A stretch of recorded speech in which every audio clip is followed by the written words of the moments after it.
was always training to be a singer. I really wanted to be an opera singer when I was younger, and discovered Jeff Buckley, and I kind of went, whoa, wait, you could do opera voice with different types of music, and that's when I started penning my own songs and learned guitar to be Joni Mitchell and Bob Dylan, and just kind of started picking up things as I went. But I right from the start, when I started writing songs, I felt like this was my home, really. Do you remember?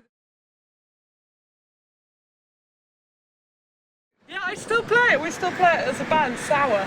It's changed a lot. When I first wrote it, I remember playing it to my friends and them being like, yeah, keep writing, keep trying. And now we kind of added it into the set to be more of a kind of percussion, double bass led jazz song. Yeah. So I was 18. Yeah, I was quite late to start with writing. I think when I was little, I definitely wrote songs with my sister and played on the piano, like, I have a cat, he's called Egg. But yeah, I was 18 when I started writing songs. I hope it's developed quite. The lyrics have definitely got better.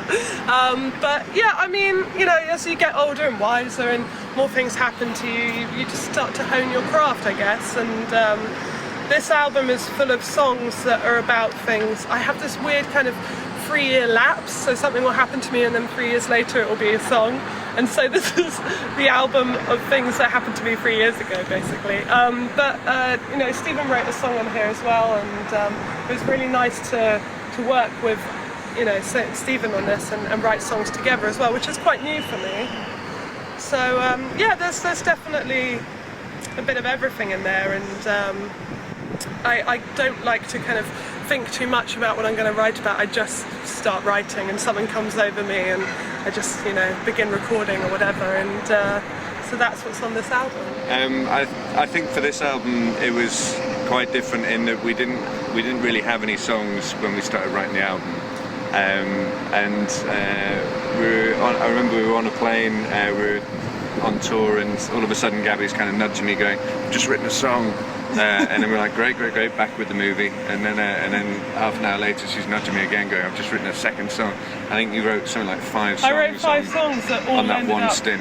Yeah. And they're all on the album. And so with this album, it was much more about taking these kind of brand new ideas and working them out in the studio and writing them in the studio, which was a new experience for us and really good, actually. Yeah, definitely. I mean, I had a huge amount of writer's block before that as well. It was about a year since I'd finished writing the first album, and we've been playing that so much, and I kind of realised that I just didn't have any other songs, and it really terrified me. And as a writer, you kind of have that moment where you're like, I'll never write again, and I've got it all out of me. And so yeah, that plane journey was brilliant. I was like, it's gonna be okay.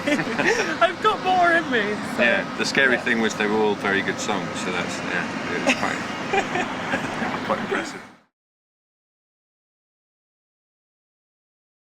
Yeah, so we've got quite a lot of festivals in the diary, which is going to be amazing. We're a real festival band, and because live is such a big thing for us, I think having festival audiences really works for us, because everyone just wants to have a good time, and they all join in, and we have a lot of audience participation in our music anyway, and that's great. And then straight after, we're off on tour to Germany and Holland.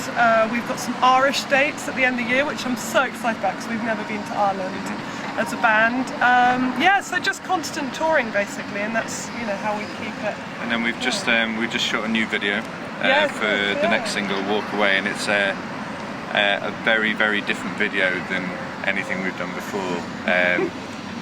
So yeah, I think we're intrigued to see what people will make of it. Yeah, definitely. But I'm looking forward to showing it. Yeah, and then my other side project, which is also involved in the music, Gabby, which I curate craftspeople and designers to do a range of.